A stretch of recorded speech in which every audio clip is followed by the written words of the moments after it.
Welcome dear student. आज के nitrogen cycle के साथ हाजिर हूं।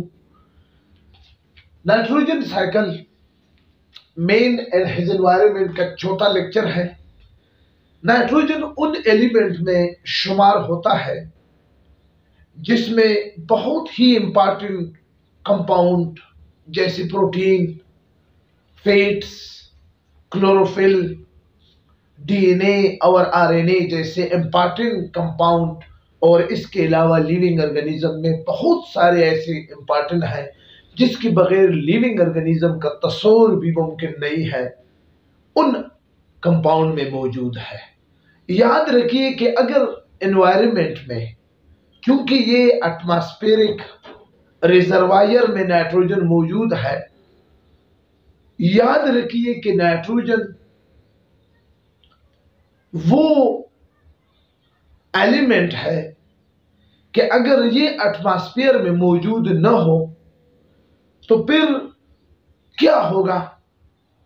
प्लांट की लीफ में क्लोरोसिस होगा, यानी उसका सब्जीनापन खत्म हो जाएगा, येलो हो जाएंगे। रूट और प्लांट ग्रोथ क्या होगा? रूट में यानी प्लांट का जो ग्रोथ होगा वो खत्म हो जाएगा, ये बहुत ज्यादा स्टंट होगा। इसके अलावा प्लांट का जो प्रोडक्ट है, यील्ड है, वो भी कम हो जाएगा। इसके अलावा रूट में जो नाइट्रोजन फिक्सेशन या बैक्टीरिया है वो भी तबाह हो जाएंगे। लाइफ मुकम्मल तौर पर डिस्टर्ब होगा, डिस्ट्रॉय हो जाएगा। इंतहाई इंपॉर्टेंट एलिमेंट है। आज मैं आपको नाइट्रोजन साइकिल किस तरह एनवायरनमेंट से, लिविंग ऑर्गेनिज्म से होता हुआ वापस अपने एनवायरनमेंट में आता है, इस साइकिल को यानी the flow of nitrogen between environment and living organism is called nitrogen cycle, आपको बताने जा रहा हूं। याद रहे कि नाइट्रोजन हवा में 78% मौजूद है। इस नाइट्रोजन को हम एटमॉस्फेरिक नाइट्रोजन कहते हैं। नाइट्रोजन साइकिल क्यों होता है?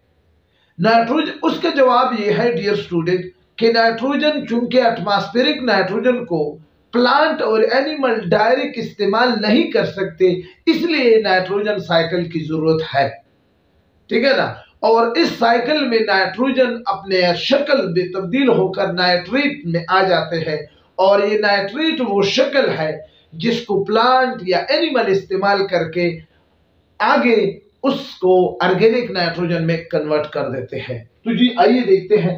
सबसे पहला स्टेप है हमारे साथ, ये 5 स्टेप है: nitrogen fixation, nitrogen assimilation, ammonification, nitrification और डीनाइट्रिफिकेशन। डियर स्टूडेंट, आपसे एक रिक्वेस्ट है कि इन सब स्टेप को आप कमेंट्स में अगर लिखे तो आपके लिए ये बहुत ज्यादा अच्छा प्रैक्टिस साबित होगा। तो नाइट्रोजन फिक्सेशन किसको कहते हैं?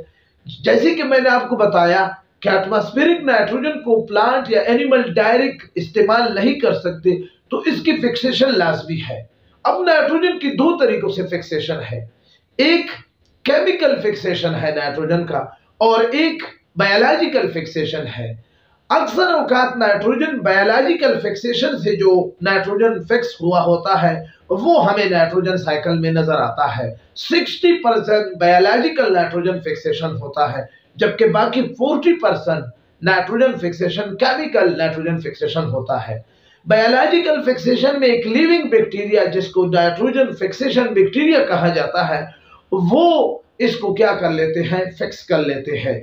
जबकि केमिकल में थ्रू हीबर प्रोसेस, आपने अमोनिया को देखा है, या इसके अलावा लाइटिंग के जरिए भी नाइट्रोजन की फिक्सेशन होती है। तो पहले स्टेप में ये देखो, एटमॉस्फेरिक नाइट्रोजन अमोनिया में या एटमॉस्फेरिक नाइट्रोजन नाइट्रेट में कन्वर्ट हो जाता है।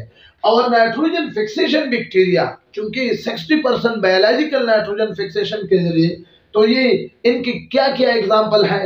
नाइट्रोजन फिक्सेशन में आपके साथ है नस्टाक, एक बैक्टीरिया है जो कि लेगोविनियस प्लांट, और वो प्लांट जो नेट को यानी पल्ली को निकाल देते हैं, जैसे ग्राम है, चोले का प्लांट है, लोबिया का प्लांट है, चने का प्लांट है, ग्राउंड नेट यानी मूंगफली का प्लांट है। इन प्लांट की रूट्स में बैक्टीरिया रहती है जिसको नाइट्रोजन फिक्सेशन बैक्टीरिया, जिसका नाम है नास्टाक, एनाबेना, एजेडोबैक्टर, क्लोस्ट्राइडियम। ये वो नाइट्रोजन फिक्सेशन बैक्टीरिया है जो एटमॉस्फेरिक नाइट्रोजन को या तो एमोनिया में या नाइट्रेट में कन्वर्ट कर देते हैं। ये पहला स्टेप है, ठीक है ना। पहला स्टेप में क्या होगा, atmospheric nitrogen convert into ammonia और nitrate by nitrogen fixation bacteria. तो दूसरे में नाइट्रोजन एसिमिलेशन, एसिमिलेशन कहते हैं अब्जॉर्प्शन प्रोसेस को। जब ये नाइट्रेट या ये ammonia, the process of absorption of ammonia और नाइट्रेट इनटू ऑर्गेनिक नाइट्रोजन, ठीक है ना, organic nitrogen for living organism. अब इसके बाद ये नाइट्रोजन किसी प्लांट का हिस्सा became the part of the plant. Organic nitrogen या उससे क्लोरोफिल बन जाता है, या उससे कोई प्रोटीन बन जाती है, या उससे कोई पेड्स बन जाता है, या न्यूक्लिक एसिड बन जाता है। इसको हम कहते हैं कि ये ऑर्गेनिक नाइट्रोजन है, प्लांट का हिस्सा बन जाते हैं नाइट्रोजन एसिमिलेशन में। अब इस प्लांट को अगर कोई एनिमल खा ले, ठीक है ना, तो यहां तक नाइट्रोजन एसिमिलेशन है, absorption process of ammonia and nitrogen into organic nitrogen. इसके बाद ये ऑर्गेनिक नाइट्रोजन प्लांट का हिस्सा बन जाता है, और फिर इस प्लांट को जब कोई एनिमल खा लेता है तो ये सारा दूसरा स्टेप में जिसको हम कहते हैं नाइट्रोजन एसिमिलेशन। अब तीसरे स्टेप में अमीनोफिकेशन। अब ये ऑर्गेनिक नाइट्रोजन, ये ऑर्गेनिक नाइट्रोजन, आप कहेंगे कि सर ये तो फिर वही लिख रहे हो। नहीं, ये वही नहीं है। ये अब एक कंपाउंड का, मिसाल क्लोरोफिल है तो उसमें ये इस तरह नाइट्रोजन होगा। इस ऑर्गेनिक नाइट्रोजन को फिर ये तीन तरीकों से एमोनिया में कन्वर्ट होता है, तीन तरीकों से।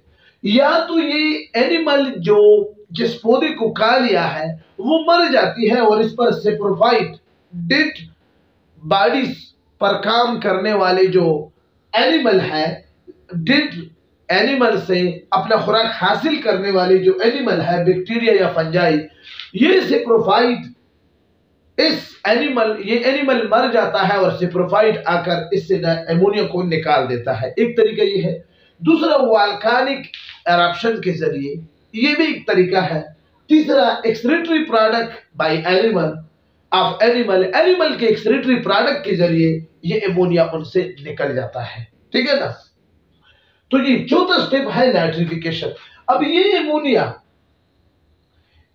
Nitrogen fixation bacteria, nitrifying bacteria के जरिए सबसे पहले नाइट्राइट में NO2 नाइट्रिक ऑक्साइड या नाइट्राइट में, और उन बैक्टीरिया का नाम है नाइट्रोसोमोनास और नाइट्रोकोकस, या और नाइट्राइट यानी नाइट्रिक ऑक्साइड या नाइट्राइट, क्योंकि ये पॉइजनस है प्लांट और प्लांट के लिए, तो ये नाइट्रेट में कन्वर्ट हो जाता है, जिसको वो बैक्टीरिया, नाइट्रीफाइंग बैक्टीरिया कौन सी है, नाइट्रोबैक्टर बैक्टीरिया। तो नाइट्रेट में ये यहां पर नाइट्रेट में कन्वर्ट हो जाता है। अब ये नाइट्रेट प्लांट फिर खा लेते हैं और फिर एनिमल, ये साइकिल इसी तरह जारी रहता है। चौथा, पांचवा और आखिरी स्टेप क्या है, डीनाइट्रिफिकेशन। जब ये नाइट्रेट सबसे पहले नाइट्राइट में और फिर एटमॉस्फेरिक नाइट्रोजन में कन्वर्ट हो जाता है बाय डीनाइट्रीफाइंग बैक्टीरिया। यहां पर नाइट्रीफाइंग बैक्टीरिया था, यहां पर डीनाइट्रीफाइंग बैक्टीरिया। डी का मतलब है रिमूव। अब देखो ऑक्सीजन को वो रिमूव कर रहा है ना, ठीक है ना, इसलिए कहा गया है। और ये कौन सी बैक्टीरिया है, ट्यूबेसिलस डीनाइट्रिफिकेंट। ये लफ्ज आपने लाजमी लिखना है, ट्यूबेसिलस डीनाइट्रिफिकेंट, सोडोमोनास डीनाइट्रिफिकेंट, माइक्रोकोकस डीनाइट्रिफिकेंट। तो इस तरह ये नाइट्रोजन साइकिल, वो नाइट्रोजन साइकिल जो हवा से आया था दोबारा एटमॉस्फेयर में चला गया, तो इस साइकिल को हम कहते हैं नाइट्रोजन साइकिल। याद रखिए कि अगर एटमॉस्फेयर में नाइट्रोजन कम हो गया, वो तो इब्तिदा में मैंने आपको बताए थे कि फिर क्या क्या नुकसानात होंगे। अब अगर नाइट्रोजन इंक्रीज हो गया एटमॉस्फेयर में तो कौन कौन से प्रॉब्लम आएंगे। सबसे पहला प्रॉब्लम होगा एसिड रेन। आपको पता है कि एसिड रेन क्या है, अगर आपको पता नहीं है तो आप घबराना आपने बिल्कुल नहीं है। इंशाल्लाह इसी चैप्टर में एसिड रेन आपके लिए खूबसूरत लेक्चर में एक खूबसूरत आइडिया आपको देने जाऊंगा, ठीक है ना। बहरहाल एसिड रेन जिसकी वजह से एक्वेटिक ऑर्गेनिज्म तबाह बर्बाद हो जाते, बहुत ज्यादा मर जाते हैं, प्लांट को भी और इसी तरह एनिमल के जो शेल्टर है वो भी खराब हो जाते हैं। एसिड रेन का एक नुकसान होता है जब नाइट्रोजन हवा में एटमॉस्फेयर में ज्यादा होता है। दूसरा नुकसान क्या है, प्लांट बहुत ज्यादा तादाद में मर जाते हैं जब नाइट्रोजन की तादाद ज्यादा हो एटमॉस्फेयर में, डेटा प्लांट इंक्रीज।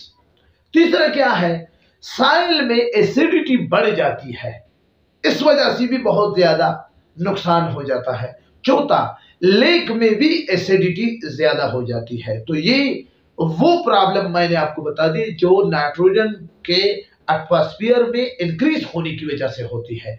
जब डिक्रीज हो जाए तो फिर क्या है, प्लांट की ग्रोथ मुतासिर होती है, रूट की ग्रोथ भी मुतासिर होती है, प्लांट जो यील्ड यानी प्रोडक्ट निकालता है वो भी कम होता है, ठीक है ना। इसके अलावा जो बैक्टीरिया है इससे रिलेटेड वो भी खत्म हो जाते हैं, ठीक है ना। और इसके अलावा प्लांट में क्लोरोसिस का प्रोसेस होता है, यानी पत्तों का येलो हो जाना, सब्जीना का खत्म हो जाना। तो ये सब कुछ नाइट्रोजन के हवाले से है, बहुत ही इंपॉर्टेंट चीज है। आप इनसे स्क्रीनशॉट भी ले लें, ठीक है ना। इसके बाद इंशाल्लाह वाटर साइकिल को डिस्कस करने जाऊंगा। आप इसी तरह हमें रिस्पांस दिया करें। इंशाल्लाह बहुत नए नए आइडिया के साथ हर एक टॉपिक एक नए आइडिया के साथ आपके साथ शेयर करूंगा। अपने दुआओं में याद रखिए। इजाजत चाहता हूं। खुदा हाफिज।